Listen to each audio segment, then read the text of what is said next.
They actually did it. They actually brought in Jameis Winston over Joe Flacco to be the backup quarterback for the Cleveland Browns. And it's got the fan base in a bit of a tizzy. And I had the clip yesterday about the backup quarterback and why we're arguing about that instead of the starting quarterback and all those things. But they go with Jameis Winston. And I know there's a lot of fans that are bothered by this. And I think it's relative of saying, yes, this is the backup quarterback role. But this is also something that the fans really wanted. And I'm not saying the fans should be in the war room making draft picks and things like that, but this was not a popular move, I believe, for the Cleveland Browns. That being said, was it the right move to bring in Jameis Winston over Joe Flacco? I think there's a lot that can kind of go into that conversation. I've got an area that I want to take it this morning with Joe Flacco that, frankly, Ryan, I've not seen this anywhere in relation to why some people are upset about Flacco. So I want to get to that coming up. We got the Cavs back in action tonight. Shock, 6.5. We are on the road. You're supposed to maybe be getting Donovan Mitchell back.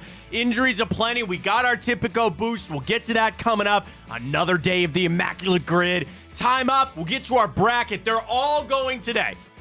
We got shelved yesterday with all the free agency news. We'll get back to the bracket today. We got it all for it right here on a Wednesday edition on Big Play. Welcome to the show, everybody. I am Matt Fontana. He is Ryan Tyler. Good morning. Another busy day for the Cleveland Browns. Ryan, what was your reaction when you saw the news that it happened an hour after our show, if that? Well, yesterday, they were going with Jameis Winston. I wouldn't necessarily say I was surprised by any means. I was initially surprised once I saw the reports the night before that they were interested in Jameis Winston. That caught me. But once I saw that and you kind of processed what that really meant, and given that me and you have kind of talked before that news that we knew Joe Flacco, we weren't as great as he was. We were not sold. We weren't sold. That's Other a great people word to were. use. Other people were. I was happy with it. That's what I would say. I was happy with it. Kind of was expecting it, right? At that point, when you had heard as much as you had heard, I thought it was interesting how it came out that Jameis picked the Browns, because obviously he had other options, and he picks the Browns, and he comes up here. I mean, how could anybody not like Jameis? I mean, there's a couple reasons, I guess. There's a few reasons why people don't like Jameis Winston. Let me rephrase that. How could people not just find him silly? Yes, there's some off the field stuff, yes, and I'm not just talking about the crab leg stuff. There's other things with Jameis Winston. There's other stuff that wasn't funny, but crab legs was funny. Right, that was funny. And it comes back to, again, the backup quarterback role. And we'll get into the reports that they didn't want the distraction for Deshaun Watson, and things that happen with Flacco. I had somebody tell me that happened in the meeting when Dorsey and Stefanski went out there. Well, then a lot of people think, and I don't know. None of us will know, but a lot of people do think that Deshaun had a lot of influence on that. I'm sure. And whether that's right or wrong, and people just say, sack up and deal with it. The Browns have no choice but to be all in on Deshaun Watson. So they are eliminating the distraction. They are eliminating any potential for that. That is the smart move that they made from a non-emotional standpoint. If you're all in with this quarterback and there's an option or a potential that there's any sort of drama, any sort of distraction to really deter you from the ultimate goal. The ultimate goal, yes, is to win and win a Super Bowl. But aside of that, for this season, the ultimate goal is to find out what Deshaun Watson is and if he actually is the future of the Cleveland Browns. Ryan, it's almost on the same level as winning. And those take care of one another. If we're winning and he's playing well, then he's your answer. You have got to find that out this year. So with that being the ultimate goal, if you had something like this, that even for a second you thought would be an issue, they snuffed it out. And that's why Joe Flacco isn't here, in part of several reasons. Is that a good answer? Maybe not to some, but it's the decision that they made, and I empower and I appreciate the Browns for at least making the decision, for saying we're going all in with this. This is what I want clipped, and I want to send this out, because I haven't seen this anywhere brought up, and I think it's related to how some people feel about it, and this is what I'm going to say. With what Joe Flacco did for the Cleveland Browns last year, came in, willed you to the playoffs, had a great month of football. They now discarded him. That's unfair. That's not right. Think about the job that any of us have. When you go above and beyond, and frankly, you pulled your boss's ass out of the fire, they handed him a pink slip. They said, move on. That's not right. That's not fair. You expect a promotion. You expect some sort of bonus. And I know he made good money, but that's not fair. And I think that is something that people are grabbing onto. For everything Joe Flacco did, he should be rewarded for that. And he wasn't.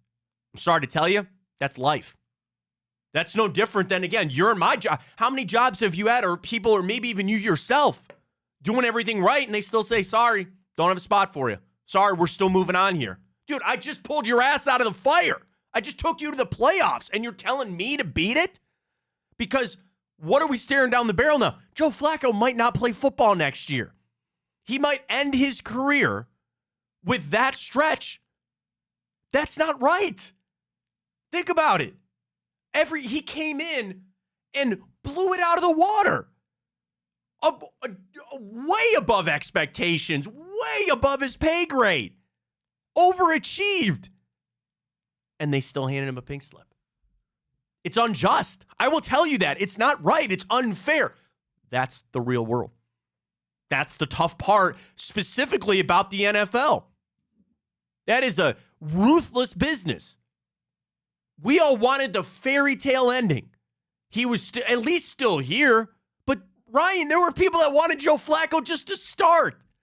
They saw what he did, and they wanted him to ride off into the sunset as the Browns' Super Bowl champion quarterback. That was never going to be a reality. That was never going to be a thing. So you feel unjust. You feel like this was wrong. That is another issue that I think some people are carrying with them. That this was, think about it. Take the names out of it, anything. You had somebody come in and save you. Save you. Got Kevin Stefanski the coach of the year. Great memories for us, the fans. And they still said, we'll get you a box for your stuff. Anything you want to take out of your locker, you can, but make sure you take it all. That sucks. That sucks. But it's what happened. And that's, again, sometime of the parallels of the NFL and the real world. You do everything right. You do above and beyond. And they still don't have the spot for you. They say, best of luck. You shake a hand and you're out the door. And that's what happened. Because I'm hoping so much that Joe Flacco gets a job somewhere. I don't know where. And it seems to be that those are going to be a hard job maybe to find at this point. I don't know. I think that might ease things a little bit. But could you imagine if he goes somewhere and then has to play and plays well? We need another thing I think we need to say to Browns fans, and I know that this is raw and this hurts right now. The sooner we can move on from this, probably the better. As soon as we can understand and accept that this is the move that made, it's probably better off. And it comes back to how you feel about Deshaun Watson. There are people that just don't like him. So this is a double-edged sword. You fell in love with Joe Flacco and you don't like Deshaun Watson. This hurts a lot worse than somebody that might be waiting to see what Watson does or even a Watson fan. It's a double-edged sword for a lot of fans out there. That's why they're carrying this so hard. My message has been, it's the backup. It's been the backup. I know you need somebody to come in there and play games if comes some injury, and I got a lot of tweets about how injured Deshaun Watson has been. Like, I haven't been watching. I understand that. I get it. You made the move for the backup quarterback that you felt like was the best fit for your team, the best fit for your quarterback. The Watson factor on that, it's a reality. I don't know what else to tell you. I don't know what else to tell you. You might not like that. You might say you better deal with it. It is a reality. And the Browns made that move in part because of Deshaun Watson. That's even more on him now. He better go out and play well. He better go out and put up months like Joe Flacco did. That pressure is there already. So I sympathize with people that are really taking this hard. And I'm not going to yell at you and tell you that you're wrong to do it. And I understand your reasons. He played well. You fell in love with him. It's unjust of what they did to him in a reality of a world of we would love to live in that world, right? We would love to live in that world that people got what they deserved. Joe Flacco deserved a contract. He deserved to keep playing. We don't live in that world. And sorry, that's unfortunate. It's all on Watson. He's got to play well. Jameis Winston's your backup. In a real world, Brian, we don't have to worry about it because I don't want to see Jameis Winston play. I don't want to see him on the field ever. Ever. I don't need to see him out there. I don't want to see him out there because it means Watson's out there for every snap of the season, which is what my goal is. What did Frank Sinatra say? He said, "That's life, man." That's life, man. Makes you think of the Joker. I'm not going to lose sleep over this. That's for sure. I'm not going to shed a tear. I'm not going to lose sleep. I'm shedding a tear over the Batman being delayed a year. I'll shed a tear over that. But I'm shedding a tear over that. I don't care, dude. Joe Flacco came here, had a magical run. He got a paycheck of 7 digits. I'm not going to lose sleep over it. Well, that's our Twitter question this morning, Ryan. Post this at Matt Fontana Show. Here we go. How do you feel about the Browns going with Winston over Flacco? Here, I'll let you type that up. At Matt Fontana Show. Typing? He's a quick typer over there, folks. What's your words per minute? Probably, I don't know. I am a pretty fast typer. I'm pretty good, too. I'm very upset. B, I'm indifferent. Or C, I'm okay with it. Those are your questions. Those are your answers. That's our question up at Matt Fontana Show. Again, how do you feel about the Browns going with Winston over Flacco? A, I'm very upset.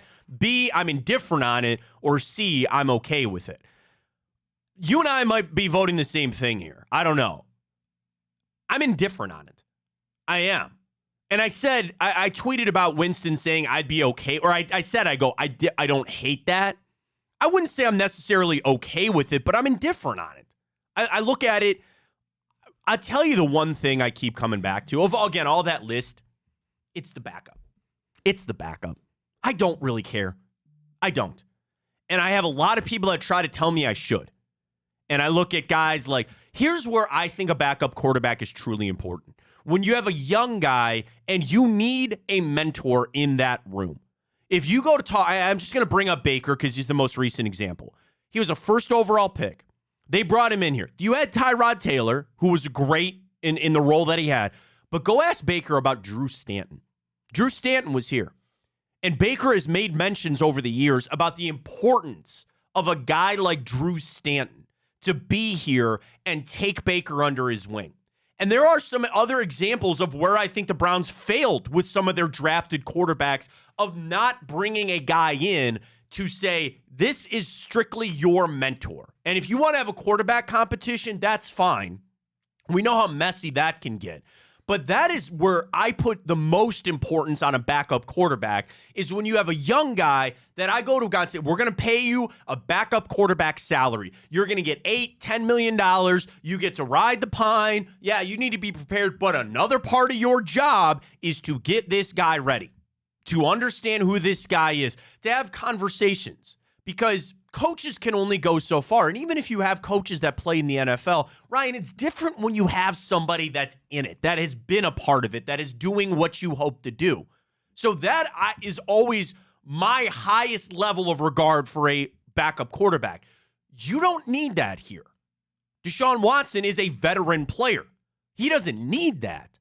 So I even have a lesser importance of the backup quarterback. People are screaming at me right now. What if he needs to play? Sure.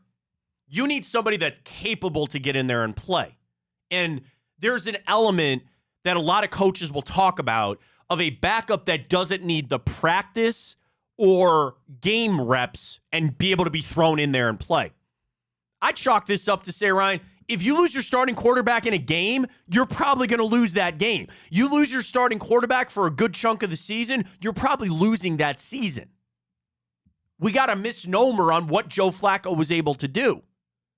So that's where I will fully admit I don't have the level of importance on a backup quarterback that other people do. My level of confidence or my level of importance on the starting quarterback. I need to get that figured out first. That's what I'm saying. I don't care about all this nonsense that people are getting wrapped up. I really am kind of there. I've been saying this for for weeks now. You know how I feel on this. So I'm obviously voting C. I'm okay with it because exactly what you said. I don't care if Deshaun goes down. We're not doing anything on the season. That's just the reality of it. What we did last year was an anomaly with Joe Flacco. That doesn't happen very often, if at all. And what did it get us? At the end, we were a first-round exit getting blown out on the road to a rookie quarterback. That's not great, Matt. It was fun while it lasted with Flacco, but I don't care, and I don't feel bad for not bringing him back. Absolutely not. Cry me a river. He's 40 years old. The Browns made a logistical move that made sense for the franchise and did everything they could to make sure that they're in the best position, to make sure Deshaun's in the best position, and that was clearly not bringing Joe Flacco back because fans can't help their emotions get in the way of winning because they would be chanting, yes, go put Joe Flacco in the second Deshaun Watson throws an incomplete pass, not even a pick, and I don't want to hear that because it would just annoy me. Well, the thing is, we also are at a place of our fandom and our franchise that we can't just focus on football. It's all these other things. I'd like to talk about Nyheim Hines. I think that's a great signing. What does that mean for Nick Chubb? We'll talk about that coming up. You bring back Shelby Harris. Great. I think the Browns what? Not a big Shelby Harris guy? I don't know if I'd say great. I'm fine with it. I wanted DJ Reader really bad. I did too, and I mean, at this point, we're staring down the barrel of the moves. That's about it. Like, I don't really know. We went through yesterday. Danielle Hunter got his deal, all that. I think you're done for as far as the moves until the draft. And trust me, we'll still be all excited for the draft, and I'm ready to go. I'm for still 54. holding out hope for Jerome Baker.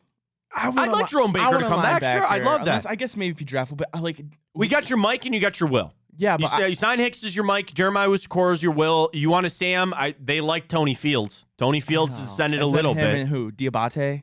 Yeah, Mohamed Diabate's still here. I think they have to put a tender on him. One of them goes down. It's kind of I think. Yeah, and we saw a lot of linebackers go down, man. And again, it's a linebacker. I think the other thing about the D-line, to talk about that real quick, Jim Schwartz had to have seen something. And I'm assuming he would have loved to have had Christian Wilkins and Chris Jones available. That's what I'm saying. But the fact that you brought back a lot of these guys on a D-line that had the defensive player of the year, that had the number one defense, there is a little fear about just running it back. Because that could be as simple as saying, look at everything we did last year. You see the money that some of the top tier guys, well, we'll just run it back. It might work. I don't know. It might work, or it might not. It might blow up in your face. I have a lot of faith, though, that if Jim Schwartz gave the rubber stamp to say, these guys fit what I do and I'd like them here and they still got good football left, and you can save yourself a little bit of money, that's a win-win. So I have faith in the move that they made there with Shelby Harris. Let's talk about Hines for a second. So he comes in, and there was scuttlebutt about Zach Moss and everything else, and of course, Derrick Henry's going to the Ravens. Whatever, man. I don't know how much he has left in that tank, but we'll have to see. Hines is an interesting one, though, because a lot of people, rightly so on PFF, brought up, this guy's a pass catcher. Yeah. He can do it out of the backfield. Yeah. So if you talk about a true third down back, while Nick Chubb is getting healthy, you have Jerome Ford probably to carry most of the bulk of the carries, and you brought in Hines who can just go ahead and be out of the backfield. That move doesn't really change anything from where I'm at with Nick Chubb. I was waiting to see if they were going to really invest in, which is funny with a running back, I know, but if they were going to invest even more in that position, that might signify the true we're moving on from Nick Chubb, or this really is the last year. And I believe Andrew Berry when he says that Nick Chubb's going to play this season. My biggest fear is that this will be the last season. I don't want to see that. I've said that. I don't want to see that. I want an extension. I want to get that cap number down, and I'd like Nick Chubb to be here for another 3 years. That move with Hines, I don't think it sways the needle in either way. This was a move that was needed. It was a position of need. You bring him in, and I don't think he surplants anything. And there's going to be a point in the season where all three of those guys are still on the active roster doing things. So that was a solid move yesterday. Really, that was it? Winston, Harris, and Hines yesterday, right? Am I missing anything else? They signed the tackle back up from the Bengals. Oh, I did see that. I did see that. I'm not gonna be able to pronounce his name. No, I know it's a tough one. But they got Hines for dirt cheap, and like you said, he's been in Indy, he's been in Buffalo, he's been around. I mean, he had that broken leg, I think it was last year, that ended his season really early with that. I think it was a jet ski accident. But yeah, I mean, he is a pass catcher. He's been a pass catcher his whole life. And I guess that's kind of what you needed there. I would still like to, I mean, let's assume, Nick, you're assuming Nick Chubb goes on the PUP. Yeah, I don't think he's going to play the first. So that's at least 4 weeks, right? Right. I wouldn't mind seeing them bring in somebody. Like, there's still decent names out there. Kind of the Kareem Hunt role, get you a couple yards. I don't know how much I really trust Jerome Ford to do that. You can go sign you can get somebody in the draft too. Yeah, don't forget about that. You could sign somebody even cheaper than you got Hines, like Damian Harris a year. I don't know, something like that. But I mean, yeah, I guess it is a good sign for Nick Chubb, though. Yeah, it is, and that's where the moves the Browns have made at this point are just kind of shoring up some things as well. Other moves, Jordan Elliott leaves. He goes to the 49ers. That's fine. It was funny. I clicked on NFL.com this morning. I was going through all the departures of all the teams. Ryan, did you know that of 1, 2, 3, 4, 5, 6, 7, 8, 9, 10, 11, 12, 13, 14, 15, about 15 free agents, only 4 of them have signed with a team. Jordan Elliott goes to the 49ers, Taki to the Patriots, Walker to the Dolphins, and then Mike Ford got to deal with the Texans. Oh, yeah, the league opens up today, doesn't it? 3 o'clock this afternoon. Yeah. Oh, so how can they already sign them? It's like all this stuff, the legal tampering period. Like they have a deal in place. Everything becomes official today. Right. So up until now, anybody can be like, well, wait a minute. Oh, well, then what did you just tell me? That only 4 guys have left. Of the Browns' 15 free agents. Oh, of the Browns. Yeah. My bad, no, I'm sorry. Of the Browns players. Oh, no, you were thinking like these. No, I'm talking about what does that say that of 15 of our guys, only 4 of them have found a job at this point. Can I bring up Corey Bojorquez real quick? Oh, yes, sir. He's a free agent still. He was on this list. This morning. Oh, it happened? 2-year deal, baby. I tweeted about it. I didn't see that. I was like, LFG. Bojorquez! I said the field flipper's back, The human baby. howitzer. The human leg howitzer. It was like 6:30. I got that Mary Kay Cabot tweet. I was like, yes. No, I didn't see that this morning. Hell yeah. Let's go, Bojorquez. 2-year deal, baby. Yeah. I was so hyped when I saw that. All right, now we're done. I said best move. I said that was the best move so far. No, I didn't see that this morning. Let's go. Now we're done. All right. Bojorquez, I was so hyped, Matt. Let's go. All right, then they're good. I have to get a Bojorquez jersey. Do you really? 2 more years, though. What number is he? Is he 13? 2 more years. I feel like I should. He was my header for a while. Him and Dustin Hopkins. He is 13. I'm a big special teams guy. I appreciate all that goes into special teams. Where's your Charlie Hewlett jersey? I don't have one. That's really the veteran. That's the one. That's the guy's captain, team representative to the PA. You're absolutely right. You're absolutely right. Should go Charlie Hewlett. You're absolutely right. So I interviewed Charlie Hewlett one time. Good guy? Great guy. Awesome guy. Love Charlie. And it's funny to see because I also got to work the sideline for a game last year. So I don't know why I kept watching Hewlett just to see what he was doing. And he just snaps. He goes over to his bag. He sits there for a minute. And he snaps some more, runs out of the field, runs back on. But I interviewed him years ago. And I was like, how often do you snap? And he goes, every day. And I go, seriously? He goes, I have a tree in my backyard. And all I do is snap footballs at this tree in my backyard. He goes, of 365 days a year, he's probably like, there's probably maybe 2 weeks out of the whole year that I don't snap, like intermittently all around. He goes, every day. And he goes, is it muscle memory at this point? He goes, oh, yeah. He goes, but there's some technique, and if I know that I'm off for a little bit on this, he goes, I'll redo it. Do you ever get bored doing it? And he goes, oh, yeah. He goes, but then I think about my paycheck. And I was like, this is what I do. This is my job. And I'll do it every day. That's right. And he goes, I asked him about the yips because we saw Ryan Pompery on.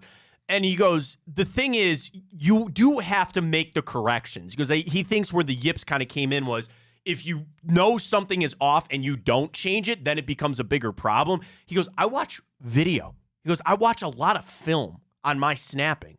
And I was like, man, you never think just snapping a football. He goes, nah, man. Charlie's the man. I love Charlie Hewlett. He's a good dude.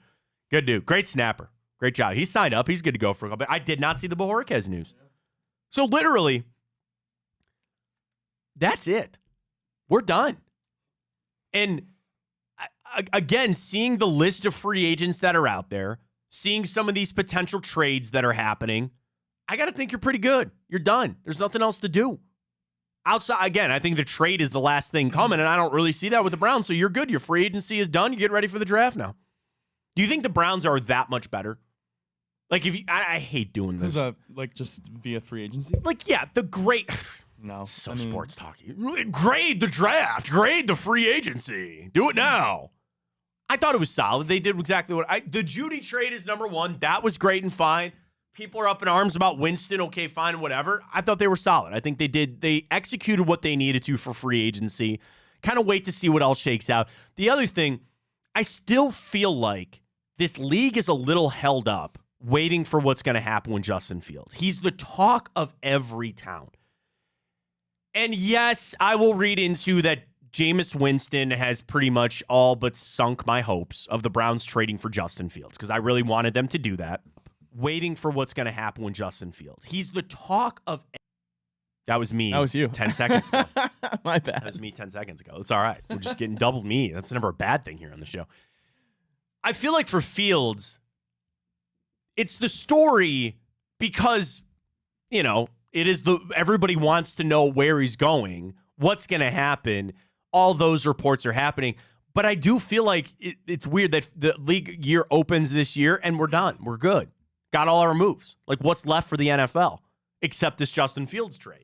And that is strange. It's getting strange. It's getting a little weird. I just can't fathom that GMs value like Sam Darnold over Justin Fields. That's what they said. Like, how do you not?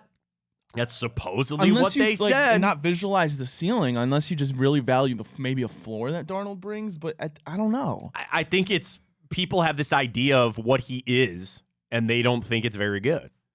And I don't subscribe to that. Yeah, I can't. The Browns are done with it. Like, it's over. I get it, and I'm sad to say that because I would have loved him here. But it's telling you something around the league. I saw some smoke to the Eagles. That's clearly, obviously, a backup, but... Oh, yeah. I mean, he's in a backup type role right now. Yeah. I don't know what else it would be. Yeah, it's interesting. He's away from Pittsburgh. He's not, you know, it's like that was my biggest thing. If he wasn't going to come here, I didn't want to go to Pittsburgh, so we'll have to see how it plays out. You're down on Derrick Henry. You don't think he's going to mean anything there for the Ravens. I don't. Everybody's like, "Oh my god!" Well, that's why I said did you see what Coach Prime tweeted? No. He said that there's this borderline illegal of what they just did of putting Derrick Henry next to Lamar because nobody's going to be able to stop them. And I'm not here to say. Prime. I'm not here to just All say. right, Prime. I'm not here to say that doesn't make their running game better. I'm just saying, first of all, their running game wasn't bad last year at all. Gus Edwards and Justice Hill did a fine job. Keaton Mitchell was good until he had the injury. Keaton Mitchell kid. That's what I'm saying. So let's not pretend like their running game was bad and it was a reason why they failed to get to the Super Bowl. Is J.K. Dobbins still out there? Yeah, he is. Like, that wasn't the reason that they failed. Was because they didn't have a running game. They did. Yes, Derrick Henry, in face value, probably better, obviously, than like Gus Edwards and Justice Hill is. Well, yeah, that's where they're at. The dude's what? How old is he? 30 now? Yeah, close, or will be when the season starts. 30. I mean, the amount of carries he has on his legs in his career is insane.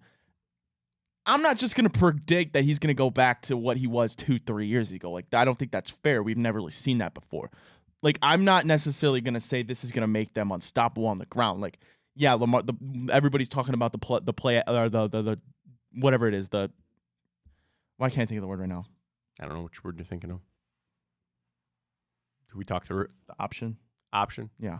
RPO. Thank you. I couldn't think of that for some reason. I mean, everybody's talking about that. Like, yeah, obviously, when you have Lamar, like, you can do that with a really good running back, but you can do it with anybody. Like, I just think people are way overreacting. I saw a tweet. Somebody was like, "This is Dalvin Cook 2.0 to the Jets." I was like, "Not that. I'm not ready to go that far, but not a bad." Well, they were getting rid of Dalvin Cook when everything blew up there. I don't know what to believe you.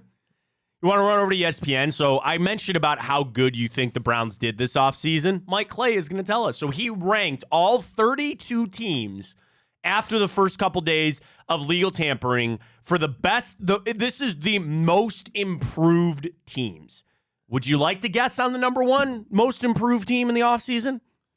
Yeah, I'll say Philadelphia. No. Okay, then I will say the Texans. The Texans are correct. Danielle Hunter, Mixon, Jeff Okudah, re-signed Dalton Schultz, a couple other guys. Number two, Jacksonville, Gabe Davis and crew. Mac Jones really put that over the list there. Who's in crew? So key additions, Darnell Savage, pretty good safety. Mitch Morstead, center, they signed away from the Bills. Gabe Davis, Ronald Darby, Devin Duvernay, and Mac Jones. And then they re-signed Josh Allen and Ezra Cleveland, their guard. Third most improved team for Mike Clay, the Washington Commanders. Atlanta was 4, basically just on Cousins and Darnell Mooney. That kind of tells you where this list is at. Those are his... Oh, wait, I thought he did all 32. Oh, no, he just did the 4. Sorry. I thought he went through all 4. Those are his top 4 most improved. I apologize. I thought it was all 32 when I clicked on it. So the Browns, again, I think when that tells you those are the moves, it's kind of been a down free agency, don't you think? I feel like we've had a little more drama in years past. But those are, according to Mike Clay, his best teams so far. All right, let's catch our first break in the morning. When we come back, we'll get into some Cavs. We're going to get our typical boost rolling for tonight. They're in New Orleans, take on the Pelicans. We'll see how it goes with Donovan Mitchell. Darius Garland tonight. We'll get all that. We've got more Browns. I do want to continue to update our Twitter question this morning, at Matt Fontana Show. How do you feel about the Browns going with Jameis Winston over Joe Flacco? I'm very upset, I'm indifferent, or I'm okay with it. I'm a little shocked, Ryan, people are to coming to their see senses. the results on our poll this morning. So we'll get to that. We got Cavs coming up. Got a lot in hour two. We might even get to this coming up. Albert Breer was spitting some knowledge this morning about what Nick Saban had to say. Saban caught a lot of flack because he was he not in like some Congress? He was sitting next to Ted Cruz talking about NIL. I didn't see this. Oh, yeah. I can't not laugh when I see Ted Cruz. I don't know why. There's something about him. Did you see people call him, they think he's a Zodiac killer? Where was he those days? I mean, can we find out? Hey, regardless. Saban got into some hot water relative when he started talking about NIL and the transfer portal and how he was saying that he thought it was bad. And people ripped him. You made millions of dollars and all this other kind of stuff. I think Albert Breer made some really, really great points this morning on Twitter when it came to what Saban is actually talking about with his transfer portal with the NIL. I want to run through that. Let's do that when we return as well. So we got a lot for you this morning. We'll get to the grid. We'll get to our bracket. We need, what, 2 more to go, Ryan, for Southside, Brook Park, Strongsville, Medina, Brunswick, anywhere around there. We've missed anybody in Middleburg Heights. Good bar in Middleburg Heights. Did we put Nico's in there? You put Nico's, North Royalton, great gyros. Nikos. No. Throw those on in. Put them in there. Best bracket for Southside Bar. All of those are going to go today on our social at Matt Fontana Show. Drop us a follow there. Drop us a follow, if you will, with Tipico, folks. Follow us along on our boost. We submitted a savory Cavs boost for this morning. Get signed up with that code Fontana100. You're out of bets. You're out of money. You're on your bankroll. Use it up on all those other sites, right?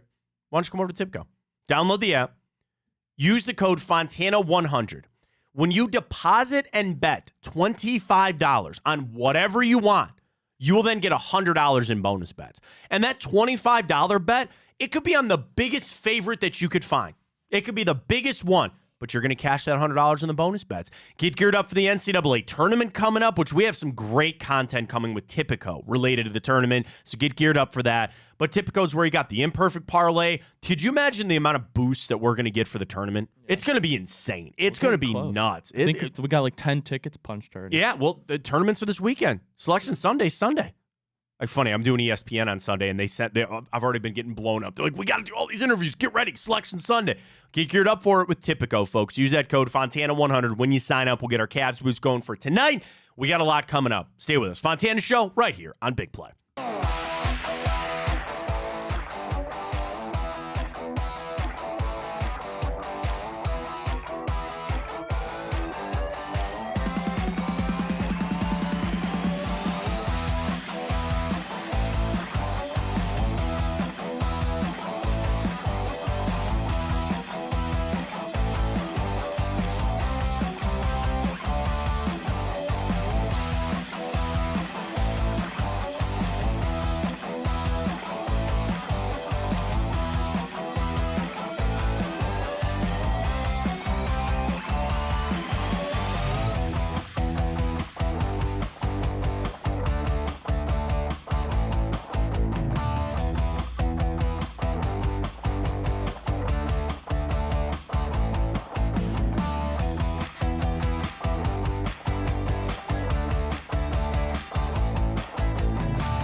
tell you what, I want to get right to this Albert Breer stuff because I found this super interesting this morning.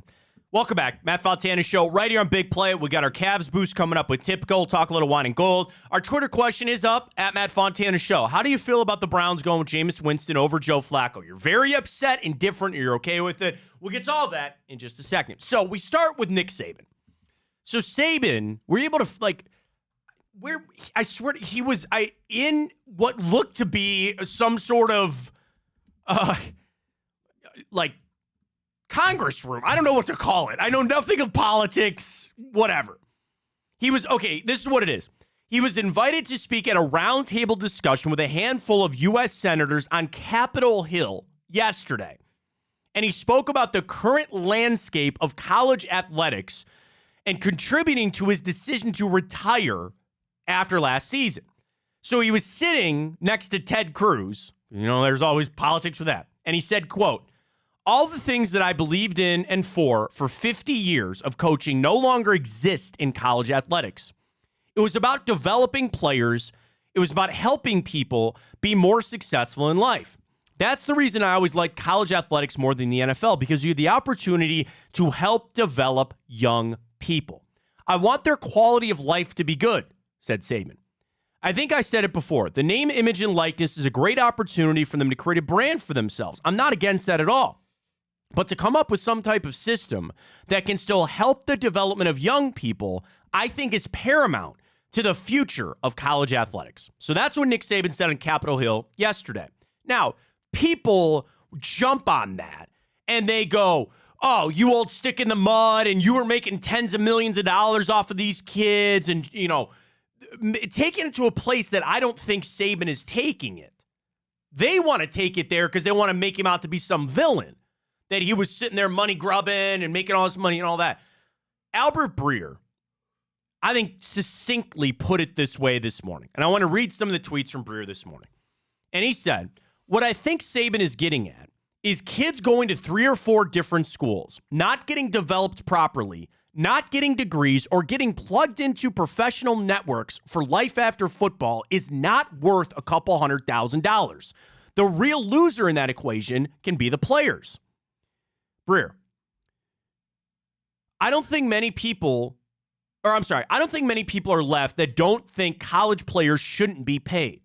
And coaches who have become incredibly wealthy off the system might not be the right messengers. But in reality, the system as it is now is not good for the players long-term on or off the field. And he continued on to a couple other things. But the final thing is, to me, what's really sad is a guy that is left at 25 years old with nowhere to go. They can use college to set themselves up for life while making some money while playing, but the system is now discouraging them from doing it. The big picture on this is they've set up a system where everybody thinks that they should play. And guys leave a school because they think coaches have it out for them. And I'm not going to play here, so I'm just going to go transfer somewhere else.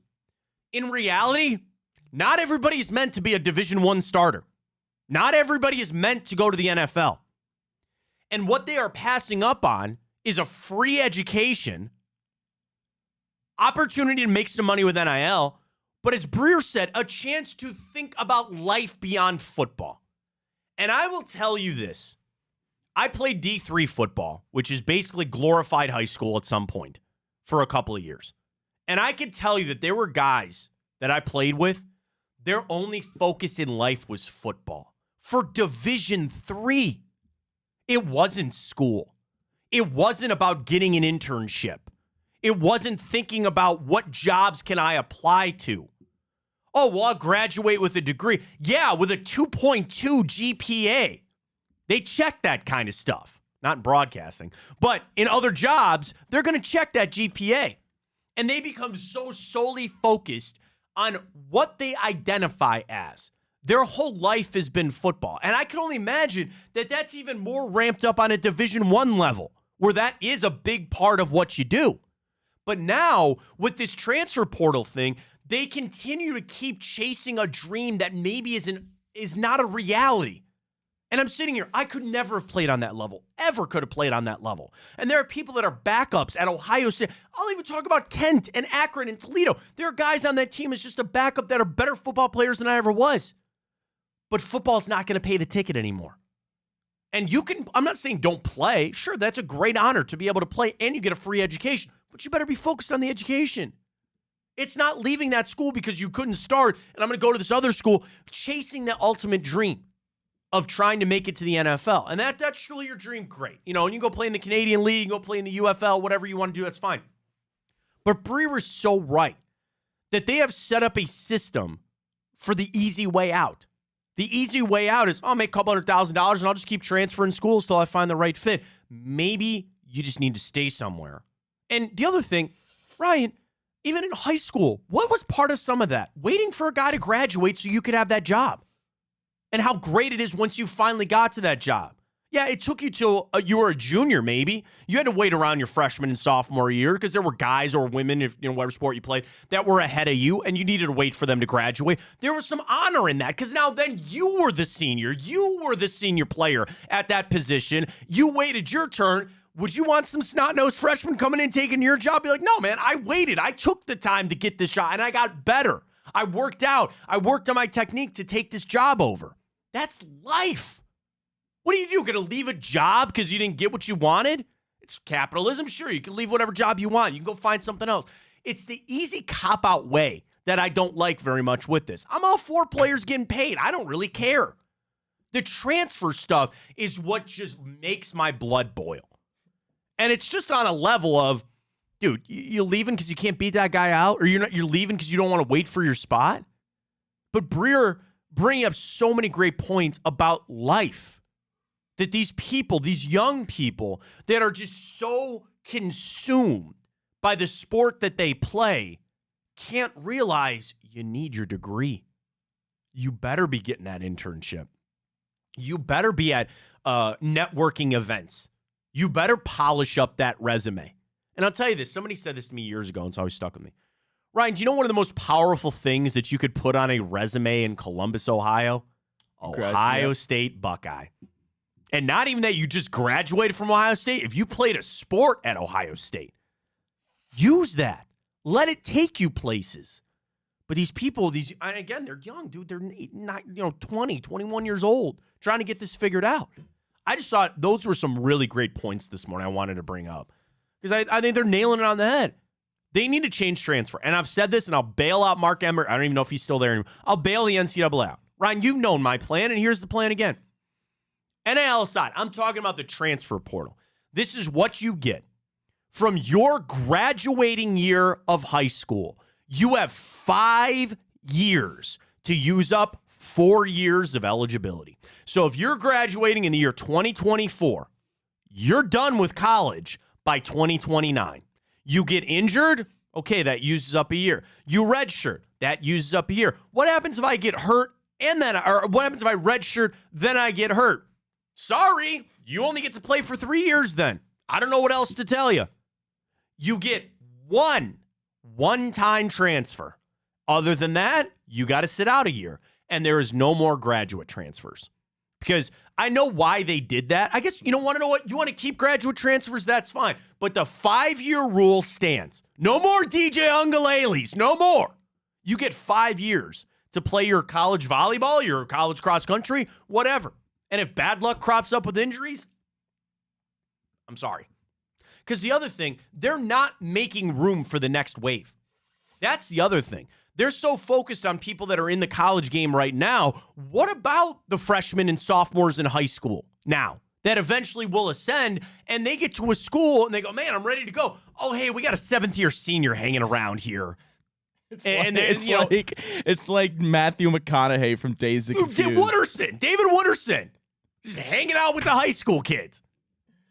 They got high school kids showing up to run track, and they go, yeah, you're not going to be our starter here because we got a 7th-year senior. He's 26 years old hanging around here. His wife and kids are in attendance. Yeah, they're going to watch. You can't take him out of here. We have a new transfer. His name is Joe Flacco. Joe, welcome to the team. That was mean. Joe's not that old. But you get what I'm saying? Like, they need to do. I just thought those were such great points this morning, and it's focused on college football, but it's really all college athletics. Sometimes you got to go, man. Your time is up. You had your opportunity, whether it went good, went bad, I don't know. And there are always going to be the elite guys that go for 3 years and they're gone. Marvin Harrison was never going to be at Ohio State 3 years after he got there. That was it. It moved on. The Bosas, you knew that the second the Bosa bro. That's why they didn't even bother redshirting them.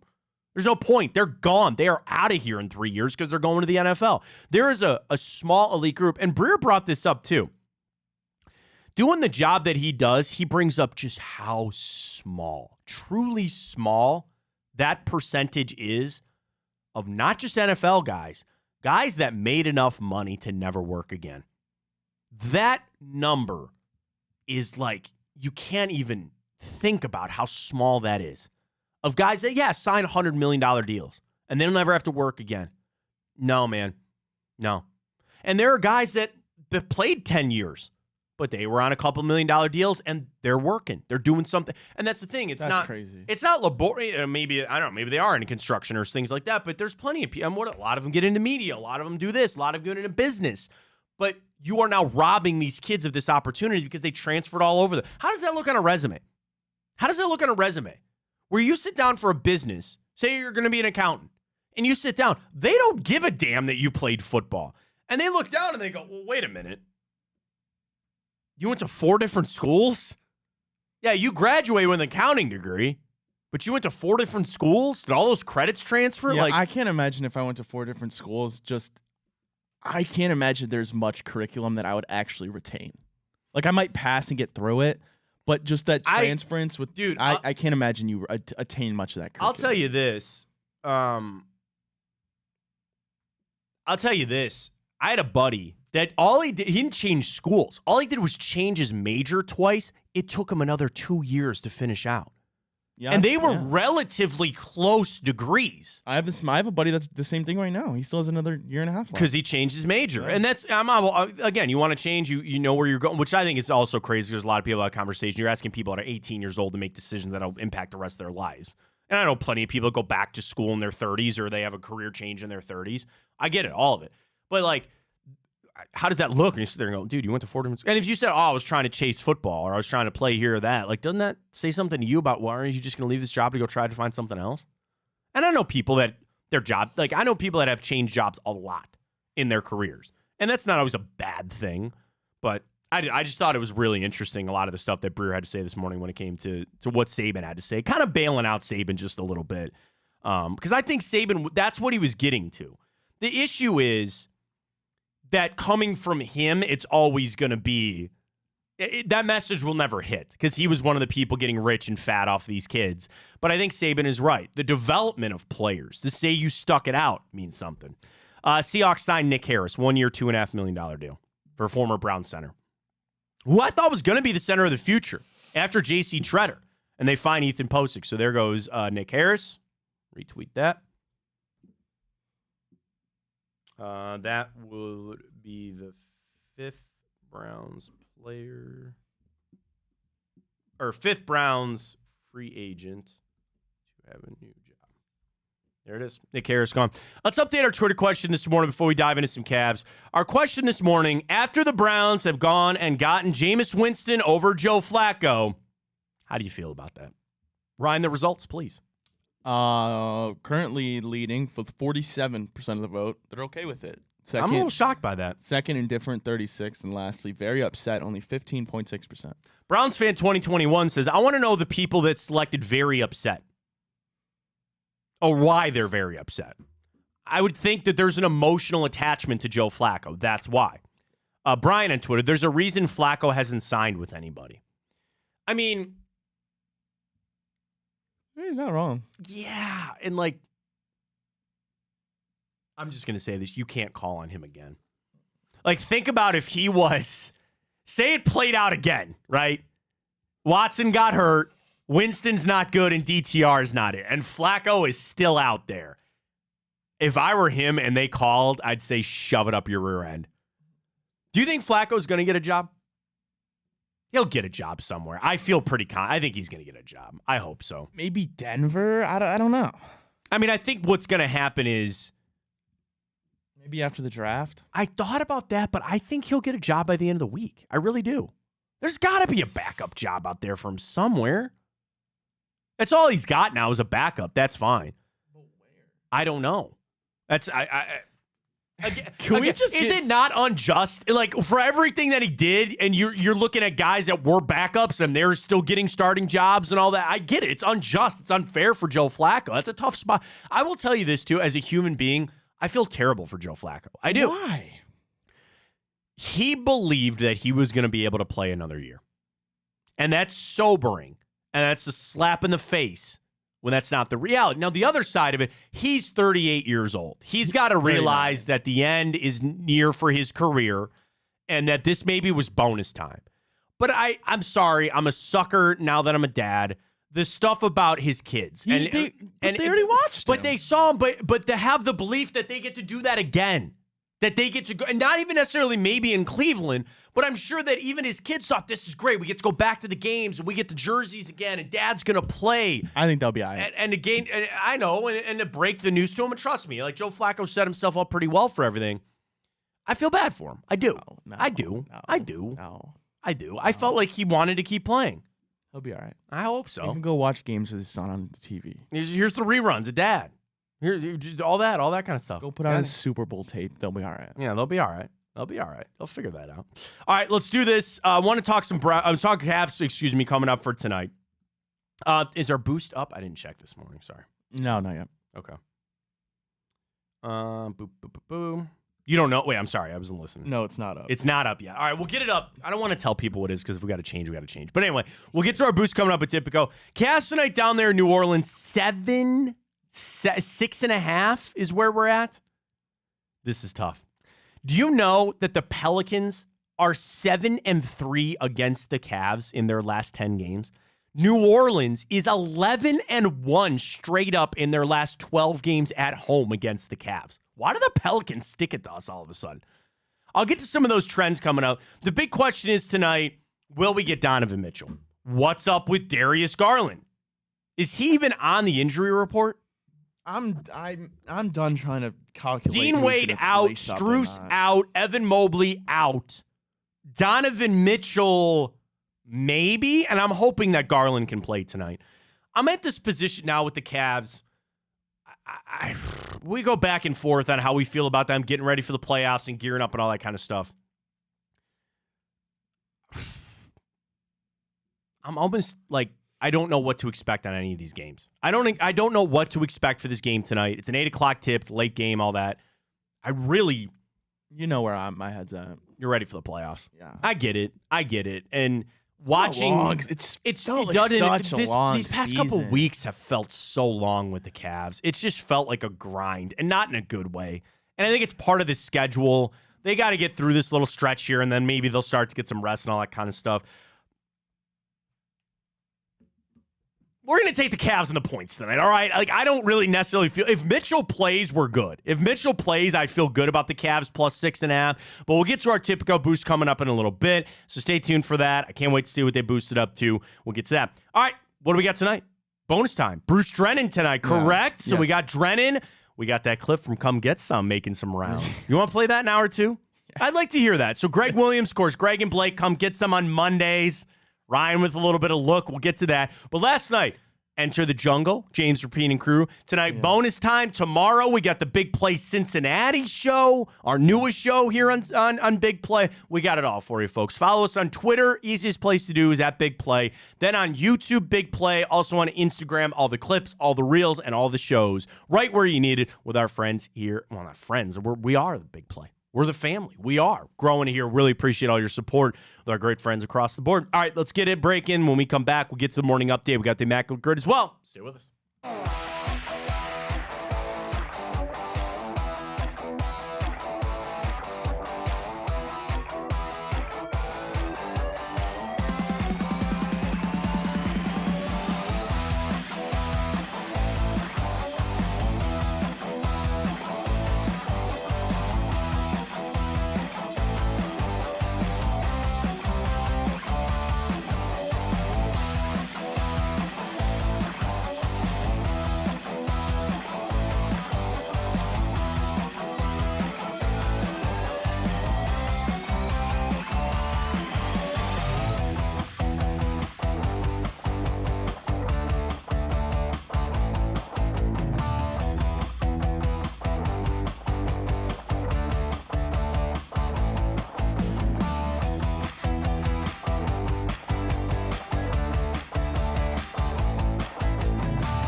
All right, let's get to it. The morning update. All the stories you got to know. We got to finish it out with a little clip from one Greg Blake Williams on Come Get Some. Quite the rounds that clip be making there, but we'll get to that coming up as well.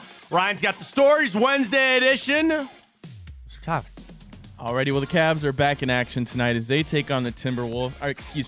They take on the Pelicans. Hopefully we can beat them. Yeah, all right, let's go now. The problem is, I feel like this is the theme for the last 2 weeks. I don't know who the hell's playing. Okay, so let's run through it. You got no Strus. You got no Mobley. You have no Dean Wade. Those are the three. And I never thought I'd be in a world where I'm upset that Dean Wade might not be playing, but I think he could help the other night. So now you're at, it seems like Mitchell will be back. It seems like Darius Garland is okay. LeVert, Niang, Merrill, Craig Porter Jr., who might be a superhero. He just shows up when you need him to and gets you some buckets. And Jared Allen, most important part. The question is, do we have enough to then take down the New Orleans Pelicans? Let's run through this. So here are your trends for tonight. New Orleans is scorching hot right now. 4-1-1 against the spread their last 6 games, 5-1 their last 6 games straight up, and 4-2 straight up in their last 6 games at home. And I mentioned this one earlier. The Pelicans own the Cavs at the Smoothie King Arena, or whatever the hell that it's called. New Orleans is 11-1 straight up in their last 12 games at home against the Cavs. For the Cavs, they are just 4-10 straight up. 4-10 against the spread their last 14 games. 2-4 straight up in their last 6. They're only 6-12 against the spread their last 18 games against New Orleans, and overall against the Pelicans, only 3-8 straight up against New Orleans. So again, this all leans New Orleans win, New Orleans cover, but we're not going to do that for our boost coming up here with the Cavs. You talk about the Pelicans. I kind of question, so they're on a 4-game win streak, but they beat Atlanta, Philly, Toronto, and Indiana. Those aren't the cream of the crop teams. They did beat the Knicks a little while ago. Dude, they've been on easy street, man. Easy street. Huh. Anyway, I hope the Cavs cover tonight. Donovan, I assume he'll be on a minutes restriction too, right? It's not like you can just throw him back in there after he's missed 6 games. So he'll probably be on a minutes restriction. I'm going to watch Darius Garland's ankle. Ryan, the problem with these games is I just throw my hands up and I go, I don't know, just don't get hurt anymore. Exactly. Can you tell me, Matt, the one Cavalier who's played in all 65 games thus far? Okay, well, I'll tell you who it's not. It's not been Karis LeVert. He's missed time. It's not been Jared Allen. He's missed time. Is it George Niang? Is it George Niang? It is George Niang. There you go. That's why I brought him here. Toughness, grit. You get Tristan Thompson back in a couple of days. Yeah, thankfully. Maybe need him. That's what we need. Let's get it done tonight, Cavs. Anyway. We'll tell you about our boost coming up in a little bit. All right, well, Cavaliers, the Browns, obviously, yesterday, a little bit of surprise for some. They decided not to go with Joe Flacco as the backup for Deshaun Watson, but instead bring in famous Jameis Winston. Other moves include bringing back Shelby Harris, so the D-line is running it back. They lose, obviously, just a little bit ago. Nick Harris moves on. Who else? I'm trying to think here. They re-signed Michael Dunn. You mentioned that. And really, outside of guys leaving, it's been it. It's only been a couple of guys. The tackle from the Bengals, who I refuse to try and pronounce the name. Yeah, we'll get to know him when he gets here. I look at it this way. Browns offseason thus far, thumbs up. I only do pass-fail. Those are my favorite college courses, pass-fail. It's been a pass thus far. Judy was your big move. You supplemented some other positions that you needed. Hines, I think, is a great signing to fill in on that third down back. Some tackle depth. I could maybe use another wide receiver, but I just assume you're going to hit one in the draft now, too. Because let's not forget, at 54, you should be drafting a impactful guy. Think about second-round picks recently for the Browns. Nick Chubb, almost right away. Jeremiah Owusu-Koramoah, almost right away. Like, those guys should be starters. Grant Delpit, outside, I know he tore his Achilles, but when he came off of that, back in and ready to go. You should be drafting a starter there. That's where you mentioned linebacker earlier. Maybe a guy like Jeremiah Trotter Jr. is still there. I don't know. Wide receiver, maybe. I think I put this poll out, I think on Monday. Would the signing of Judy stop you from drafting somebody at 54 of a wide receiver? And a lot of people said no. And I was kind of happy to see that. I'm all for it. Bring some more people in here. But overall, if you had the team that is on the roster right now to go out there, that should be a 10 to 12 win team. 12 maybe's put too much sauce on it. Sorry. That's a double-digit win team. That should be for everything. Health is important, but you got the same. Well, you got a brand new off. Wow. How much is that? I don't feel like we've talked about that at all. How much is this offense going to be new? Is this still Stefanski? Is this more Dorsey? I was about to say you got the same scheme, and I was talking more about Jim Schwartz, but then I stopped myself to say, well, wait a minute, that's not the case on offense. There could be some new things, good things, hopefully, but you got to integrate that. You got to get these guys up to speed. I don't know. It'll be a tough one to go. You got everything done. I think the Browns pass-fail. They give it a pass for me in free agency. I would give it a pass as well, Matt. But let's talk about the rest of the AFC North here. We got a few more moves around that division. The Bengals get Geno Stone, former Ravens safety. He's going to Cincinnati. Leaving the Ravens, headed to Pittsburgh as linebacker Patrick Queen. Whoa, that was a great signing for Pittsburgh. Of course it was. Of course it was. They breed linebackers there. They do. There's something, and I know he wasn't drafted there, but just doesn't it make sense that he made his way to Pittsburgh? Like, oh my God. At least it was he already was in the division. Dude, I'm just like, Pittsburgh, come on now. I'm not sleeping on these guys. Yeah. I can't do it. I know you're not thinking Russ is going to do very much there, but bro, I'm not sleeping on the Steelers. I'm not. This division is setting up to what we always thought it was going to be. You should have 4 playoff teams out of this division. No bull crap. I know the 1 year you got, was it last year? You got 3. Yep. No. 2 years. Last year, 3. Pittsburgh made it. I forgot. Right. And the Bengals were the one team that didn't. And they almost did. Like, this is the best division in football, hands down. And I think all the teams really got better. Derrick Henry obviously goes to Baltimore as well. Relative, yeah. And lastly, I believe Deontay Johnson got sent to the Panthers to die. Yeah, he always seemed to be a little bit of a malcontent. I know George Pickens probably more. I never got Deontay Johnson. I never thought he was that good. He just had a little bit of a drop problem at one point, but he had good separation numbers. I guess, like your slot guy. Watch Pittsburgh, man, for that first round going to get a receiver. Could put him with George Pickens there. They don't need anything on defense. They got guys at every position there on defense. Maybe offensive line. Probably get a little bit of help there for Russ. I ain't sleeping on the Steelers. I'm going to say it now. I'm going to say it all off season. Once we get it, I'm not sleeping on the Steelers, man. All righty, Matt. Well, let's end the morning update a little political, because why not? Why? Why is he doing this? Like, Robert Kennedy Jr. wants his vice president running mate to be none other than New York Jets quarterback Aaron Rodgers.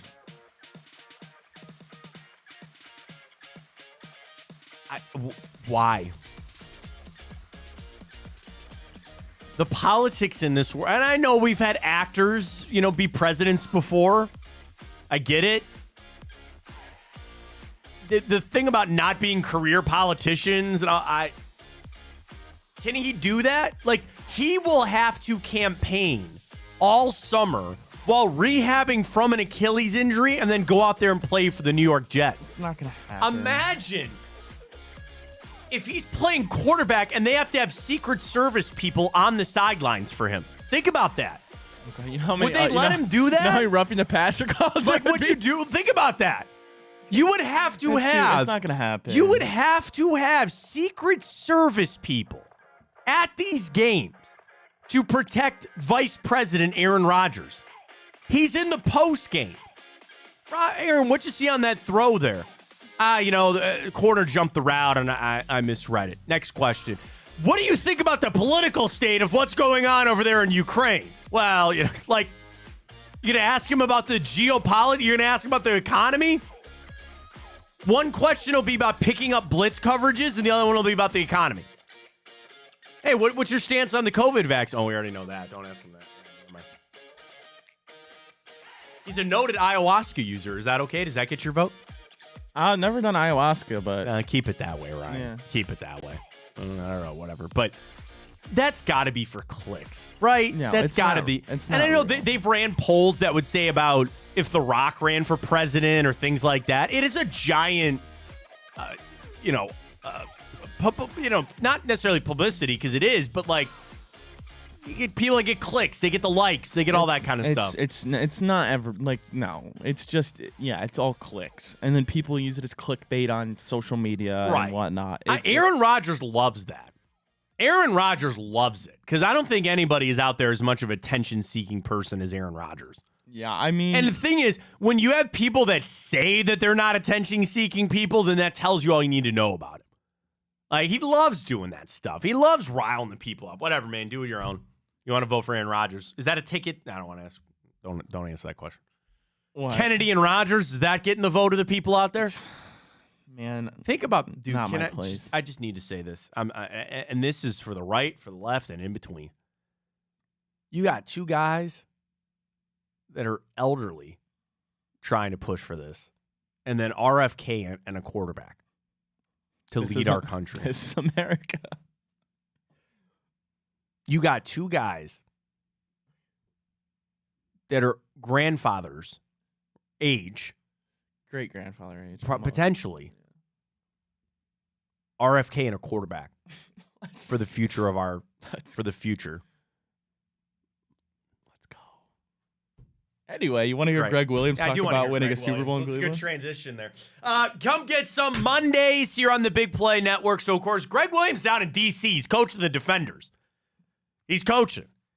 And, of course, he does the show with Blake. He dropped a little bit on what he thought about Baker Mayfield and what they could have done here in Cleveland. Baker Mayfield, G-Dub. Talk about that. I know you saw that. I'm so happy. He's one of my all-time favorites.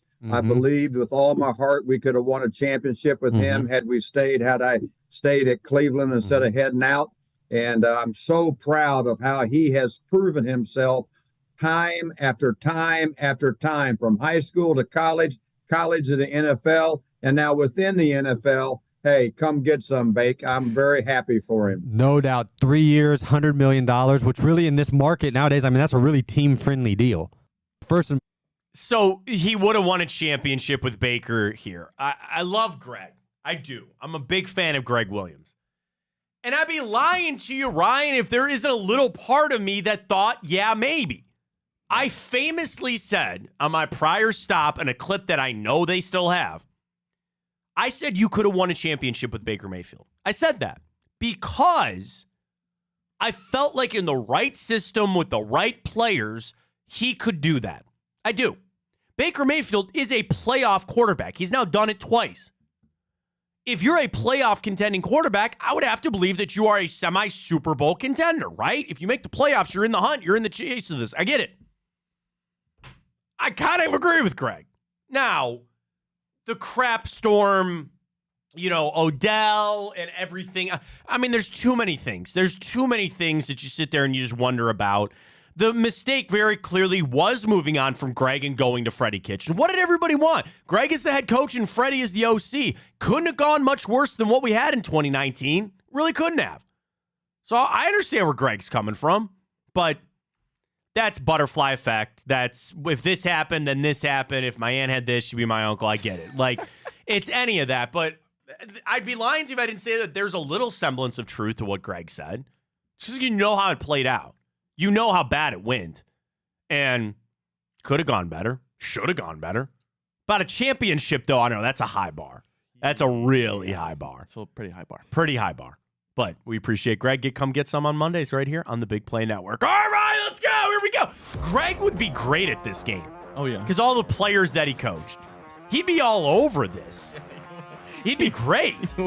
In 2 seconds. All right, here we go. Immaculate grid. Going across. Going up and down. What's our final statistic down there, Ryan? Super Bowl champ. Oh, that's an easy one. All right, let's line this out. Here we go. 9 minutes on the clock for the Immaculate Grid. We got to get back on our game. Got to get back on our game here, Ryan.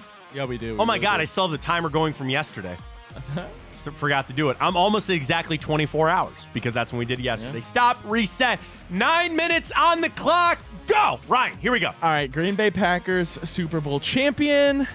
Well, let's not do Aaron Rodgers. Because he's going to do Jets, Green Bay. Go throw him in there. Go ahead and throw him in there. Go ahead and throw your Devontae Adams right there for the Raiders and the Packers. Done and done there. Super Bowl champ. All right, who's on that team? AJ Hawk? Yeah. Right? I think so. When Rodgers won? Yeah, I think so. Right? I believe so. Donald Driver comes to mind too, of who was on that. Now here's the thing: they could have guys on the team that won it somewhere else. True. Go AJ Hawk. I'm pretty sure I think they say it. Bakhtari? No, he wasn't there. He wasn't there yet? I don't think he was there. No, because he just said goodbye and said all he ever wanted to do was bring a championship there. Go AJ. It had to be AJ. Yeah, right? go AJ Hawk. What if it wasn't? It's got to be AJ Hawk. We're good. Yep. All right, good. All right, now we're on to the other ones. Jets, Seattle. Should we knock the Super Bowl ones out? Oh, yeah, if you want to do that. But we got to make sure we don't pick any players that are anywhere. All right, do Russ. And then Drew Brees didn't play either one. So we're good to go. All right.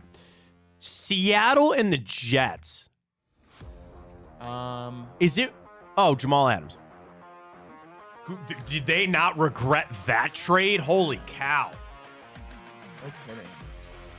They just got rid of him. They just let him go. He's owed like 30-odd some million dollars. Raiders, Seahawks, Marshawn Lynch. That's a great one.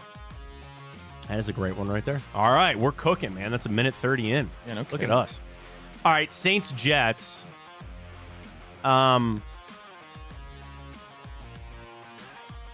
Dude, What's his face? literally, I feel like one just like rocketed into my brain, but then I lost it. You know what I'm doing? I'm confusing the Ohio State guys. I keep thinking Garrett Wilson and Chris Olave and Michael Thomas and all the Ohio State guys that they have down there. That's what I'm doing. Because Jets, Saints. I just had one in my head. Jimmy Graham never played for the Jets. Right? No. No. I don't think so. No. Saints, Raiders. Go ahead. You got one? Yeah. Right. I'm sure there's an obvious This is the one. whole point of the Immaculate Grid. There's one staring you in the face, slapping you in the face. Oh, Saints, Derek Carr. Thank you. Derek Carr. There we go. That's the whole point of the grid. You This sit is there an and easy one. Wow. I know. We got plenty of time here. All right, Saints, Jets. Yeah, let's not take this for granted. Let's not screw this up right now. Oh man, I know that there's like so many. I know.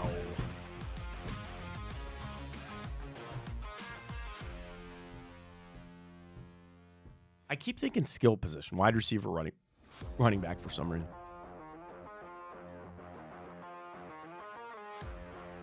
Oh my God. Okay, so where did we get Demario Davis from? I think the Saints. No. He went to the Saints. I think we got him from the Jets. I don't know. I feel pretty confident that Demario Davis is our answer. We'll hold on to it. I think the Browns got Demario Davis from the Jets. Are you 100% sure? I feel pretty confident Should we on just that. wait a minute to see if we can get one? I mean, yeah, if you come up with something more ironclad, I'm all for it. But I feel pretty confident in Mario Davis. I think that's it. But let's try to think of something else. Kickers. My old guy, Thomas Morstead. I actually think he qualifies for this. I actually really do. I don't know. I think he does. Can I Google Thomas Morstead just to see and knowing we can't use him, right? I know, we can't use him. Oh, yeah. Yeah, 100%. He's the punter for the Jets right now. He's drafted by the Saints. I knew it. But I'm feeling pretty good. Feeling pretty good on Demario Davis. All right, man. Let's Let it rip. rip. Let it rip. Let it rip. Let it rip. Let it rip. I'm gonna be pissed. Morstead, we should have just gone with that. That's fine. Demario Davis. Let it rip. Yeah! Let's go! All right. Anyone? Yes! Any of them you want to see? Yeah, click on one just to see so we can broaden our horizons here. Okay, They were all pretty easy today. They were. Today was an easy one. I feel like Go Saints Jets just to see if there's anybody else. Well, we had two guys for that because we could have gone Morstead or Demario Davis. Trevor Siemian. I saw him, but I didn't. We need to remember him for this because Simeon. Yeah, that's a good one. Wow, CJ Spiller. That's a blast. Oh yeah, he works for the Bills a little bit. Ty Montgomery. Okay, that's another good one. Quan Alexander. Really? Huh. Sneaky. Not sneaky. many other that I recognize. Sneaky. All right, that's another one. Back in the books. Way to go there. The Immaculate Grid. Yeah. Another one coming tomorrow. Let's update our Twitter question again this morning at Matt Fontana Show. We're asking everybody,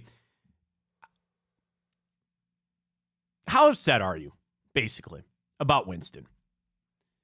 And I just want to look at it this way. The Browns made the smart football move. Don't be angry at them for that. Because you and I are the fans. You know, we're the media, I guess. I got so many people telling me that I'm a mouthpiece for the Cleveland Browns. Because I was on board with this. Do you want to send them some of the shows that I've done on this network telling you why I would not be a good mouthpiece for the Cleveland? I respect the Cleveland Browns. And yes, I do work for the Cleveland Browns from time to time, filling in on the radio network. It's not enough money, and I appreciate those opportunities. I respect the Browns, but the more than anything that I am, I'm a fan of the Cleveland Browns. That's it. I'm no different than anybody out there. I'm a fan of the Cleveland Browns. That is why I need them to make these moves. There are some things that I ask them to set aside, most notably the Nick Chubb thing. And I've said over and over, that is a fan thing that I want them to do. For you, for me, for the fan base out there, Nick Chubb is beloved here. But I'll tell you, that's the one thing that I want them to do. Other than that, I want them to make the moves that I see fit or they see fit. I trust them. It's a great question, Ryan. Do you trust Andrew Berry to do his job? Some people would say, look at this miss here, look at that. But the trust means not every move is going to align with what I think. Not every draft pick is a guy that I'm sitting there clamoring for, but it's worked out. This is one that I trust that they made the right moves. Does it sting today? Sure. But also, the fear that the fans have with Joe Flacco leaving. Like, if any other team, and I'm trying to like keep this on the rails, and I'm trying to be respectful to people out there. Other elite teams that let a 38-year-old backup quarterback leave, this isn't even a conversation. It's not even a blip on the radar for almost any other elite team. If we want to start holding ourselves in that regard, then we need to let this go. This needs to be just a blip on the radar. And I understand that what Flacco meant to the team, what he did. But again, anyone else in this situation of a top-level team, this isn't even a thing. This isn't even of course, like, it would just be so, what's the word I'm looking for, Ryan? It would be just so obvious that this is what they were going to do. Nobody would be making a big issue about it, right? Yeah. So I don't understand why we do it. If this was any other team, this wouldn't be a problem. And I think the real big problem is it comes back to Deshaun Watson. You don't have a guy. Here's the thing. People don't have a guy that they can put their faith into. You put it into Joe Flacco, and now he's not here. That is your issue. The core issue for most people right now, the guy that you put all your faith and belief in is now gone, and you don't like it. You don't. That's the issue that you have. The guy that you thought might be it, or at least showed you something, isn't, and you have a problem with that. I'm telling you, got to overcome that. You're gonna have to recalibrate. You're gonna have to reshift. You're gonna have to push your thought process over into what we really need to be thinking about, and that's Deshaun Watson and what they're gonna do with this team. And what he's going to be this year. I want to give people their time a little bit here, Ryan. They need to get over it. By the end of the week, I need you to get over it. At the end of the day. And that's the thing. Our poll question tells me that most people have gotten over it. But you still need people to get, like, I'm just going to give a little bit of time here. A little bit of time for people to get over this. For the small group that still has an issue with it. And I don't think, will they ever, like... It's just people that like to complain is what it is. No, I know, and that's what we know in this town, right? Is that not what we know in this town is just people complain, And what else are you going to do? That's all we know. But I just think it's funny that a lot of people want to make this something that it might not really be. I mean, to be fair, I've only seen like one real media person complain about it. And that's I've really seen it. A couple. I've only seen one. I've seen a couple. And the thing is, the media, because they believe that Flacco was a good security blanket, or if they wanted to believe that. The thing that I think might have some people up in arms, and including some in the media, is this whole thing about Watson calling the shot here. And if he doesn't want that distraction, if that was truly something that they had a conversation about, and he said, I don't want Flacco here because it's going to be a distraction, the Browns did the right thing. You have no choice but to put your eggs all in the basket of Deshaun Watson. If that's what he wants, it's what he gets. And I don't want it to be a Russ Wilson situation where he's got his own office, he's got his own trainer, but you still need to take his input on some stuff. And at the end of the day, is Joe Flacco really that different from Jameis Winston? Is he? Jameis Winston's a little bit younger. He's actually started, I don't want to say as many games, Joe Flacco, because that's not true, but what I'm saying is he's a guy that has started. He's been a guy. You could go get some low level. I would tell you this. Is Jameis Winston not a high level backup? Yeah, he is. He is. So there you go. And you got him. And you got him on a 2-year deal. What is that? Dude. They're paying him $4 million. That's dirt. That's nothing, too. You're right. What if Jameis Winston's your starting quarterback week 1 of 2025? What a world that would be. We'd have a lot of other bigger problems, but I'm not here for that right now. I don't want that either. I really do not want to think about it. I don't want to think about it. But they did sign him to a 2-year deal. They did. They? Yeah, 2-year deal. Now, I'm sure that's voidable money to spread the money around. Yeah, now you got me rethinking. Yeah, Jameis signed a 2-year deal, right? No. Oh, wait. You're tripping. Why did somebody said 2? That's what I thought. It's a 1 year. It is a 1-year deal. Base Take all value that back. 4, max value, obviously, with the incentives, 8.7. Okay, never mind. So it's a 1-year deal. Let's Sorry. hope he can't even hit those incentives, so let's just hope it's 4 Well, it's million. probably playtime incentives, too. You would hope that he doesn't. That's what I'm saying. Oh, yeah. Like, you want Watson to be able to play.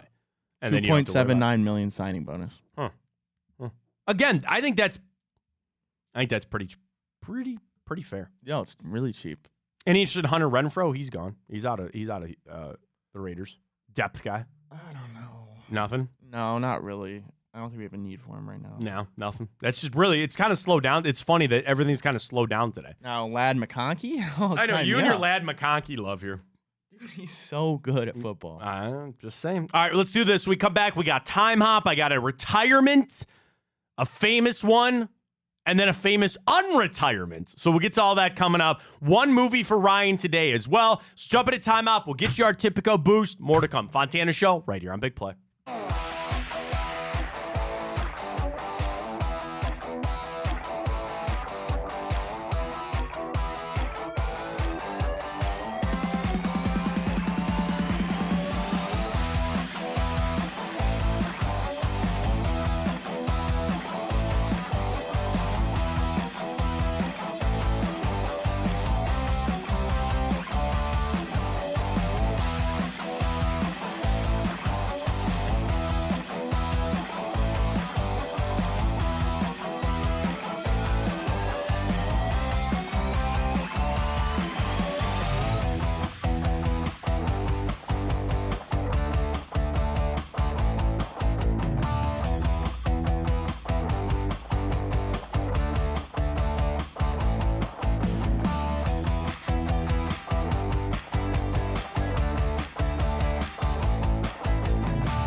You know what I'm doing right now?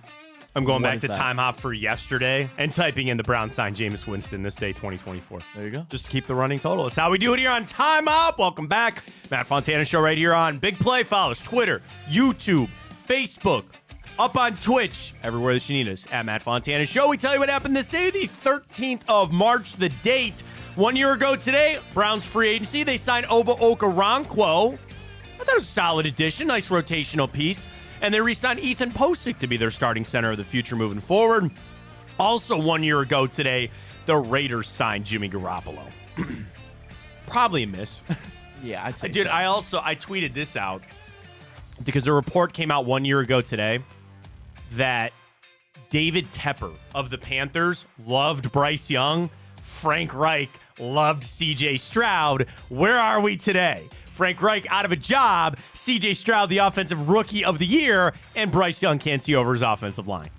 Come on. I do think, listen, and I hate that I crap on Bryce Young the way that I do, because I really shouldn't. I'm sure he's a fine young man, and I'm sure I hope he has a great career, whatever. Here's the point. I think that is something that all new NFL owners got to learn. Stay out of that room. Now, Jerry Jones is in the room because he's always been in the room. But I think that's something that every new owner realizes. And I'm telling you, the Haslams realized that. And applaud them for doing that. They made some mistakes. They've paid for them. And now, for the most part, it seems like they stay out of the way. That's the way that it should go. Some big things like that, well, I don't know. I don't understand. Like, I try to put myself in the picture of if I had $1 billion and I owned an NFL franchise. And there was a quarterback that I really liked. I would still trust the people that I hired. Because, let me put it this way. If I owned a team and there's two quarterbacks, and I loved quarterback A, but my team, my general manager loved quarterback B. Owners would probably say, well, I would rather see my team win with quarterback A, and it'd be more fun for me. But isn't the ultimate goal to win? Would you not have fun watching quarterback B lead your team? The meddling part of owners, which is tough because they have billions of dollars. I get it, but stay out of there. Stay out of there. That also happened 1 year ago today. This day, 2022, Tom Brady ended his retirement and rejoined the Tampa Bay Buccaneers. You know how long that retirement lasted? How long? 40 days. He was retired for 40 days. He should have just walked it off after the Super Bowl. Now, they made the playoffs that year. Yeah. Didn't they lose in the first round? They lost to the Rams. Yeah. So should have just walked it off after the Super Bowl, but here we are today. I remember this day, Ryan. 2019, 5 years ago today. I'd gotten done with my shift over there at K&R. And at that time, I was getting home, I think I think I was doing ECT. So I was getting home about 7 o'clock. And obviously, this is way before kids for my wife and I. And I got home, and we'd always have dinner. And we were sitting down to eat dinner. We were having tacos. Because I got 2 bites into my taco. My phone blows up. I look at my wife, and I go, I got to go. I got to go back to work. Because the Browns traded for Odell Beckham this day, 2019. We were on the air till midnight, freaking out over Odell Beckham.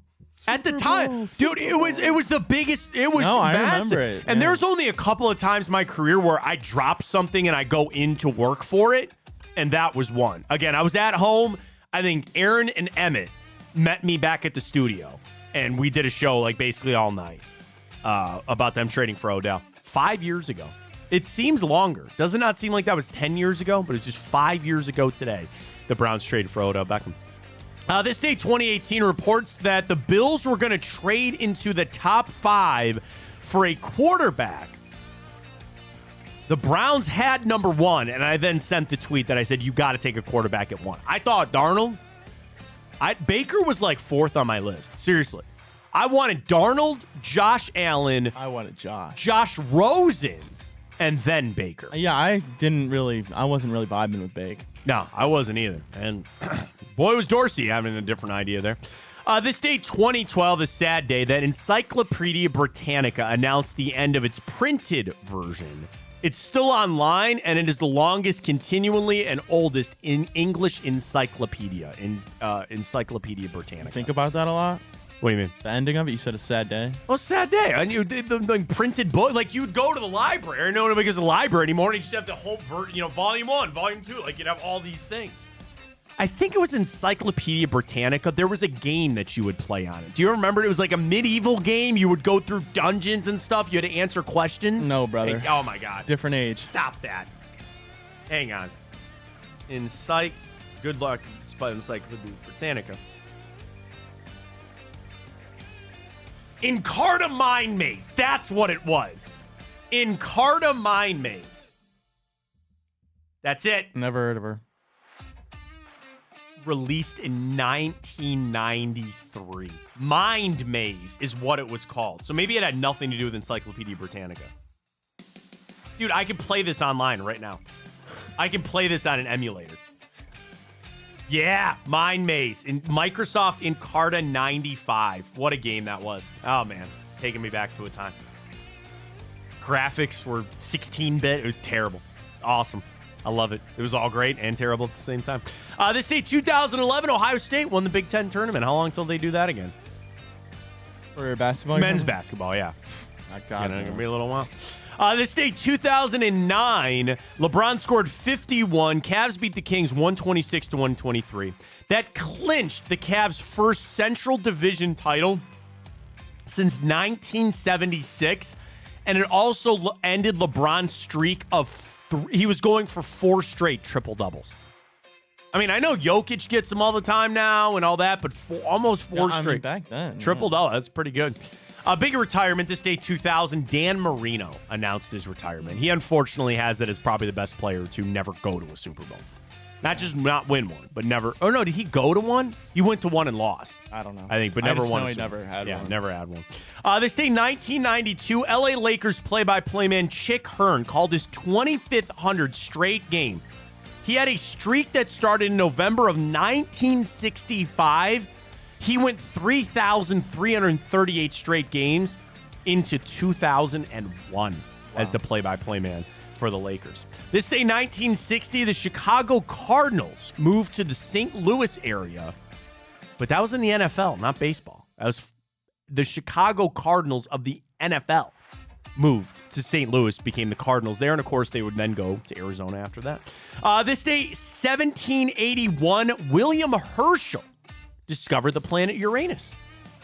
Good planet. Great to be had. I suppose. Very happy birthday goes out to Cliff Robinson, former Cavs forward, former Browns quarterback Trent Dilfer, Micah Vilas, Indians infielder, Sandy Leone, Susan B. Anthony, Common, William H. Macy, Michaela Schifrin, the skier, Dave Draymond of Disturbed, and we'll be having him back very soon for the Cleveland Cavaliers. Tristan Thompson celebrating a birthday today. Very happy birthday to him. All right, just one movie for you today. Came out this day, 1992. My first hint, I don't know if you'll get this or not, but this was the big screen debut of an actress that would actually win the Academy Award for Best Supporting Actress in basically her debut film in this movie. Nothing there? I mean, yeah, nah. Okay. There's no way I'm gonna get it based on She that. is well known, well, in the Marvel universe now. She plays a relative of Spider-Man. A relative of Spider-Man. Oh, are you talking about his aunt? Yeah. What's her Marissa name? Tomei. Yeah. So you're not probably going to be able to get the movie. That's like the new Aunt May, right? What do you mean? Like, she's Tom Holland's Spider-Man's Aunt May. Yeah. That is Marissa Tomei. That is the person that I'm talking about. I obviously So know. she had her debut in this, basically big screen debut in this movie that came out in 1992, and she won the Academy Award for Best Supporting Actress. I don't really know a movie. Joe Pesci, lawyer movie with Fred Gwynn, who played Herman Munster. He was the judge. Have you heard of My Cousin Vinny? Yeah, I've heard of it. Okay, My Cousin Vinny, this day, Okay. 1992. I wouldn't Great have got movie. it. Great I wouldn't movie. I love that movie. He comes up to save his, or goes down actually to the south to go save his cousins. He's a lawyer. He tries to finagle it and eventually gets the win. What did Marissa Tomei look like when she was young? She still is. That's why I'm like... Hot. Very hot. Yeah. No, I'm 100% she still is. But, yeah, very much so. Congratulations to Marissa Tomei. Did you see this coming out today? Apparently, they're discussing this right now. They're going to try to ban TikTok. I'm all for it. I'm not on TikTok, so I don't really care. So apparently, they're meeting right now. I'm trying to hang on. Let me see if I can find it. The article, because it literally just came across like there's a live stream of the House vote that could ban TikTok. I'm clicking on CNN here to see a little bit of news about this. I am all for it because all it is. I mean, I don't really care because I don't. All it is though use it. Is. Can I ask why? Like I know why. They think they're infiltrating things from China, right? Is that not what it is? That's what they say, but that's not even why I would like to see. Why do you want it banned then? Because all it is just it's instant abundance of just filth that are getting delivered. Well, then I've seen other things. It's all just corrupting some of these kids. I get that. It's just ruining body images. It's giving people unrealistic. It's giving people unrealistic expectations. Yeah, but Instagram does that. Twitter does that. I agree, but I don't know. TikTok's a sickness. I mean, social media is a sickness it's all in general. Just girls shaking their ass, getting rich, and it makes guys have unrealistic expectations of girls that they can get because they think there's like no. The House passed a bill today. It's such a bad app. Could ban the video-based social media app TikTok, but the legislation's fate is less than clear in the Senate when there is no companion bill. A bill needs to pass both the House and the Senate, which would be then sent to the president to sign into law. I'm trying to find out exactly what they think. Some background on attempts to limit TikTok. Last year, the Senate proposed a legislation clamping down on TikTok, but triggered some concerns, giving that it'd be too much power. Efforts to ban TikTok date back to President Trump's administration, when a series of executives tried to force app stores to not offer TikTok, and to compel a spinoff company. Because again, you talk about like if they have money in that spinoff company, that's where politics get dirty. Efforts stalled amid legal challenges. The talks are ongoing. This from CNN. Does TikTok really pose a national security threat? Lawmakers who support the bill today say China's intelligence laws could allow it to force TikTok and its parent company to hand over user data. This data could allegedly be used by China for identifying intelligence targets or engaging in disinformation campaigns. A Republican representative, Dan Crenshaw. TikTok is owned by ByteDance. ByteDance is in China. When you're in China, you have to do whatever Chinese Communist Party leaders say you have to do, according to national intelligence law. That's how it works. So they're talking more about cybersecurity. They're not talking about body image issues or corrupting kids, which I get. I understand. So then, okay, here's a crazy idea. Why don't we just launch a US-based TikTok? Why don't you just launch one that's here? Why don't we just get rid of social media? It's ruined everything good in this world. I mean, we're on social media. I mean, we could just stream on YouTube. That's fine. I'm grateful for it. I think it's a cause of so many issues in this world. I swear to God, I'm so nervous about my kids. My kids will be 3 and 1 this year. I'm not letting them have. I don't want them to have. But how, dude? Everybody's got a phone now. Everybody's got this stuff. And the thing is, granted, it is much safer now. Like when they get a phone, it's gonna have parental controls on until they're 18, or until they. You want to buy your own phone? Fine.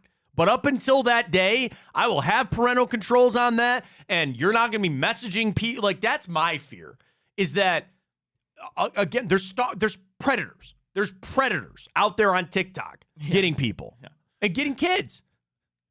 Like, that's my fear on this thing. If they want to shut it down because they think they're giving information to China. The problem is I can go on Instagram or Twitter or you name it, whatever app you want, and I'm just sitting there, I get it. And then all of a sudden across my face, I just see people dying. So more than half of states... Everybody's becoming so desensitized. They've banned TikTok on government devices.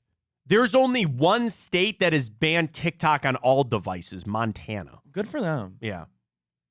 Ohio is banned on all government agencies. By state agencies. TikTok and other apps by state agencies. And that's the thing. there are people out there now that are coming out saying, like, I'm a content creator and I have this many followers and I make money off of this and this is what I do and whatever. Like, I guess I'm a bad person to talk about this because I don't have TikTok. I don't really get the novelty up. Now, I spend time on, if they came to me like, we want to ban Instagram, probably for the best. I spend too much time on Instagram. But I'm watching like the live updates on this. I guess it's happening like in the moment. 2 minutes ago, it passed. House passes the bill that could ban TikTok in the United States 2 minutes ago. House lawmakers have passed a bill that could ban TikTok for users in the United States. The vote was 352 to 65. 15 Republicans and 50 Democrats were the ones that were in opposition. I'm all for it, man. The bill will prohibit TikTok from the U.S. app stores unless the social media platform used by roughly 170 million Americans is spun off. So here's what they want. They're not trying to ban TikTok. They don't really care. They just want it to be in a United States owned capacity. Yeah. Like if somebody, that's what I'm saying. I don't understand why you don't just launch something else. But the thing is, TikTok is a brand. Everybody's on. Like, it's the same thing with Threads. Remember when everybody said, well, we're going to jump to Threads. Screw Elon and Twitter. How'd that work? No, less than a month, if that. If that. I think I signed up just to make sure I could get my user handle if I really needed to move over. Everybody's still on Twitter. I'll tell you this, man. TikTok's not going anywhere. I know. They could try to ban it. Is that un-American to ban that? I mean, is that un-American? I want to use this app. I'm not hurting anybody. You shouldn't be able to ban that. Screw it. It's like everything. You have to weigh the consequences and whatnot. Because I'm telling you, it has infinitely more consequences. But let me ask you this: if I was on TikTok and the Chinese government got my information, what are they going to do with that? I'm not some security threat. I don't know anything about the military or what's going on. They could steal money out of my account. It's already happened. And it happened by somebody in the United States, by the way. It's not my stance on banning him. You know mine. It's just you just think it's stupid. Because I think it's caused millions and millions and millions of kids, like an unfathomable amount of kids who grow up. They develop anxiety, body image, body dysmorphia from it. They think every girl is a 10 because all they see on it is girls shaking their ass. I know. It makes talentless. It's sad. It gives talentless people a platform to make millions of dollars for no reason while people struggle working 9 to 5s. And it makes no. It's a horrible app. Like, yeah, it's funny. There's some funny videos. There's appropriate content that's on there, but most of it is just smut garbage. Dude, can I tell you about? Okay, so my closest example for this is Instagram, because I have Instagram. The only 3 social medias that I do. Do you count Snapchat as social media? Yeah. I don't post anything. Oh, the only thing is I send snaps to my brothers, to my friends, to my frankly a lot to my. They're just my kids. More often than not, it's something funny my kids do. They tackle the dog, whatever. But so I have Snapchat. I have Facebook, but I rarely use it. And then Twitter and Instagram, which I probably spend the most amount of time on Instagram now. And I will tell you this, dude. Like, I could open IG, right? And what is a lot of even my search, like this is my, just when you search. And it's a lot of wrestling right now because the wrestling tournaments are going on. I'm really kind of into blackjack right now. So there's a lot of blackjack. And then it's like funny, like I have a Dumb and Dumber thing. I've got hockey. I've got, whatever, somebody on a roulette table, all that kind of stuff. Sure, I get it. Okay. The thing is, a lot of what I get now are kid and dad and parent accounts. Bro, I see a new one every day. It's not even the same one. And sometimes I click on them and I go, I've never even heard of this person. They have 500,000 followers. Yeah, dude. And I go, what? And think about, again, there's got to be 50 of them. And then everything that you do, there's 50 accounts for MMA. There's 50 accounts for, if you like cars, there's 50 accounts. And then, again, you get to all the models and all that adult content. I know it's not on Instagram, but like all that. And there's just so many. And I think about this. Are they really all making enough money? Here's what I'm, and again, this might just be because I'm not hip and not up with it and all that kind of stuff. Is that bubble not going to burst one day? I hope it bursts. Is it not going to burst one day with these people that even if they have 500,000 followers and they're making all this money off of Instagram or TikTok or Twitter or whatever the case may be, in a couple of years, are they really still going to be in the content creation business? Well, what's disgusting about it is that there's adults that are taking advantage of it, like grown ass people. That's my point. That's disgusting. They're sitting there. You know what gets me is like people. No, what's they're disgusting profiting is, off their kids. That's what I was gonna say. What's disgusting is like, people using their kids as a platform for them to grow pop. Like that shit is sickening to me. They need to be put down. They're on there. They're doing dance. They need to be put down. They need to be put down. I'm trying. That's right there with you. Listen, if I have to be a sacrifice, if I have to be one of the people that gets snapped away from Thanos, I'm 100% willing. I'm being so serious to make this a better place. Right. That is what I think is a negative part of TikTok. Now there are. I'll tell you this again. What is the There's accounts that help. You know, we're trying to get our daughter to sleep, you know, more soundly through the night. There are accounts that I follow that go try this technique or this. So there is some of that. And then again, I go in the search thing and here's somebody dancing with their kid or putting their kids on display or, you know, whatever. Like, dude, there was a video. Oh it's crazy. It's nuts. There was a video. She accidentally posted this. She meant to edit it out, but it was a video of her teaching her son how to cry. He's like, "You're not crying enough," because she wanted to post a video of like them, like they put their dog down. She's like, "You're not crying enough. No, do this, do that." Like, you are a disgusting human piece of garbage. The other part in these videos, this was one that I saw because again, there's 1,000 accounts with millions of followers of these self-help people, or you know, and one of the ones was it always stuck with me was. You scroll through social media. I think this is exactly what you're getting to. You scroll through social media and you see this mom and, you know, she's in a bikini and she's all that and she's with her kids and they're at the pool. And she posts a 30-second clip of her playing with her kids in the pool. And in your head, you're like, she's this is, I'm a piece of crap over here. What am I doing? And the whole point of the video was 30 seconds after that, she pawns the kids off on somebody else or says, "Get away from me." And she lays there and starts throws her OnlyFans. But you think in your head it devalues, and that is a negative part of social media that I hate. You're right. It's the same thing. You see a chick that's got or a guy that's got a bunch of filters on, roided out his ass, and you're sitting there going, "I'll never be that. I can never be that. I can never do that." Yeah, the steroids is crazy. It's nuts. That Liver King asshole. That's what I'm saying. That guy. Yeah. How did he not get sued? Dude. How did it's selling these products, telling people he took never stare, and then he sits there and he goes, "That was a lie." $12,000 a month worth of human growth hormone, and he's selling the 12 steps. Get out of here. It's so bad.